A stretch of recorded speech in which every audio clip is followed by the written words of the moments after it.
Leo, hi! Welcome to Mr. Queen PH at ito ang inyong monthly reading for the month of November 2023. Napakabilis ng panahon. November na. So this is a general reading. Just take what resonates. Watch your sun, moon, rising, and Venus para sa iba pang mensahe. And also, gamitin nyo lamang ang reading na to bilang gabay. And please check out my Shopee shop. Available ang mga protection and prosperity bracelets, zodiac sign bracelets, and many more. Link on the description. Ayan. So let's see. Leo, what is up? Leo, November 2023. What's coming? What's coming, Leo?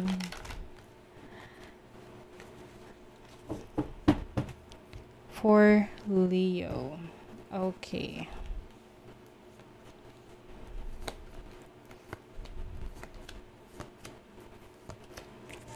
Leo. So, ang energy ninyo ngayong November is the Ten of Swords. It seems na there's going to be a somehow for some of you like a painful ending, no? It's like letting go, ending of a very stressful situation for you. This can be a relationship or a career, a job, no, na parang pagod ka na or you're trying to make both ends meet. You're trying to work things out, no? Tinatry mong ayusin yun for the longest time. But it seems na ngayong November, it has to end. Okay? It has to end. So, clarify natin yan. Kasi ang challenge nyo is the lovers. So, it's a commitment. This can be a romantic relationship na nagsa-struggle ka. You've been struggling for a long time. Siguro yung iba sa inyo, 10 months to 1 year nyo nang iniinda yung challenge na to sa relationship ninyo. Oo. So, kailangan yung tipong i-overcome nyo talaga para to finally get into a new direction. So with the moon card here as your opportunity, this is you loving yourself, not like in a deeper level, because the moon is also about dealing with your emotions, no? Yung mga nararamdaman mo, yung feelings mo. You have the opportunity to understand yourself in a deeper level. Okay, some of you, pwedeng spiritual awakening. Okay. And then, your blessing is the Knight of Wands. You may be traveling, moving to different places ngayong November. Pwede rin meron kang ipupursu na creative na project, creative career. So, let's clarify your cards. What is the Ten of Swords? So, alam nyo, Leo, kahit naman na may mag-e-end, ibig sabihin yan, ending of a difficult situation. Oo. Yung mga nasa stress kayo noon pa, ng mga nakaraang buwan, it's finally coming to an end. You have the High Priestess. Clarify siya. So, I think there's, meron tong wisdom, no? Marami kang natutunan, na-realize about those experiences. And now, ang gusto mo ngayong bigyan ng attention is yung connection mo sa sarili mo.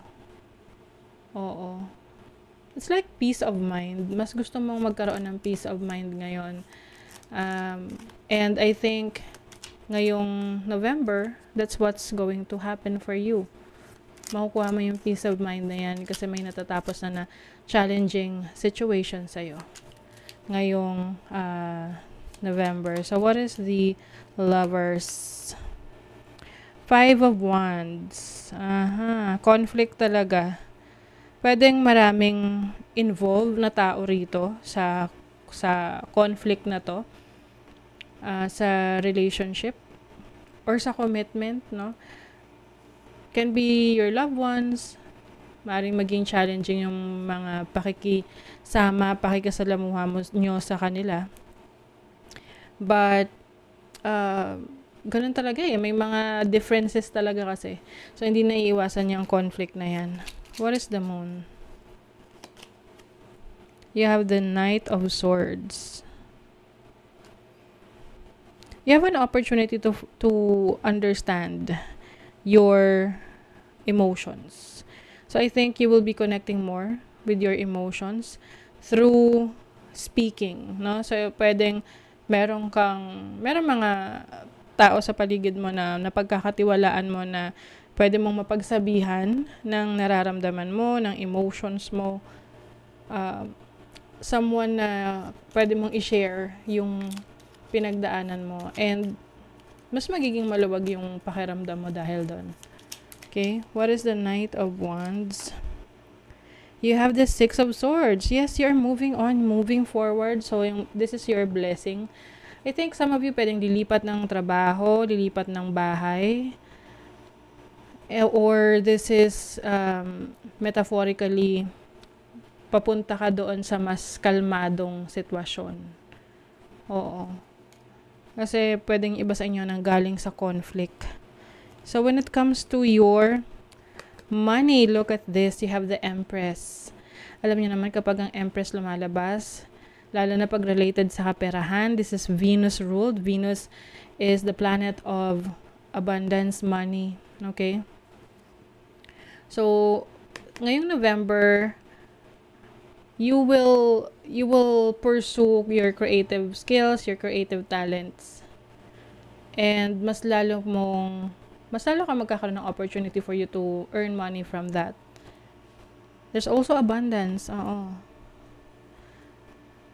Marami kang kakayanan na pwede mong palaguin. So, like, opportunities are flowing para sa'yo in terms of finances. So, for your career, meron ditong Four of Cups. Yung iba sa inyo makakaramdam kayo ng discontentment. Hindi na kayo kontento sa career ninyo, sa trabaho ninyo. And maaring yun yung reason na meron kayong ibang ipo-pursue na creative projects or trabaho. Pwede kasing iba sa inyo matagal na kayo sa trabaho na yan, sa career na yan, or business na yan, but hindi mo nakukuha talaga yung goal mo, no, for some of you. And kung meron mang offer sa trabaho, it seems na para sa'yo hindi yun sapat. It's not enough. Sa love naman, you also have the Knight of Swords.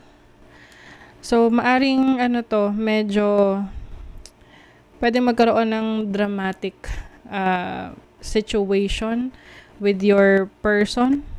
If you are connecting with someone, maaring meron kang mga ilalabas na sama ng loob sa isang tao.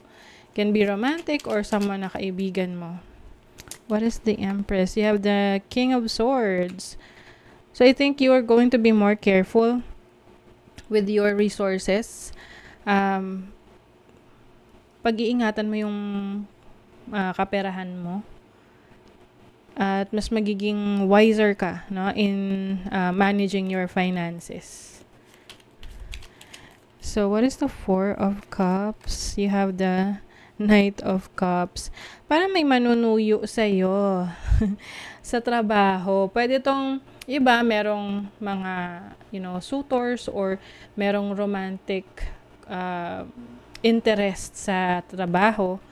Yung iba naman, kung sa career ninyo hindi kayo masaya, itatry kayong i-pursue ng inyong boss na magstay, lalo na kung nagbabala kang mag-resign or umalis.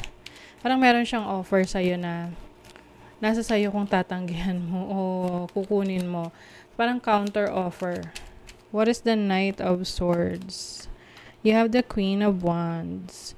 So, sa love, I think, you will be focusing more on yourself, no? Queen of Wands energy is someone who's very confident sa kanyang sarili. Yung iba, kung kayo ay single, you will be confident, no? Kahit na wala kang partner, hindi ka, hindi ka, ang tawag dyan, hindi ka apektado. Kahit na yung mga kaibigan mo may mga partners. So, for you, you are secure. Kasi you know what you want. Okay? Alam mo kung ano ang gusto mo sa isang relationship. And you also know ano yung kaya mong i-offer sa isang relationship. So you will not settle for anything less than what you really deserve. So other message, may joy. There are mga ganap sa buhay mo ngayong November na magiging masaya ka. Some of you may mga travel opportunities. You will be discovering new places. Oo, para mag-unwind, and then mas lalo kang may inspire. Alam mo yun, minsan kahit na pumunta ka lang sa isang nearby na beach at pagmasdan yung paligid, 'di ba, nakaka-relax na or masaya ka na sa ganun. So, some of you, simple things will bring joy, o 'di ba? And peace. Yes, isa 'yan sa goal mo rin. And I think you will feel at peace by November kasi lahat ng mga conflict, issues, stress, natatapos na. You also have the magical powers. Yung iba sa inyo, meron kayong i-explore na mga kakayanan, abilities, no? This can be any type of abilities, pwedeng related to sa career mo, some of you, spiritual abilities to, na kung saan you will feel na, you have something, meron ka pang kakayanan, or meron ka pang mga ibang talents na kaya mo palang gawin. Hindi mo inaakala na kaya mo. Okay. New growth and potential is on the horizon. Reach out and embrace it. Yes. There is definitely growth for you. Pag-unlad, no? Ngayong November. The wisdom and messages of the divine are within you.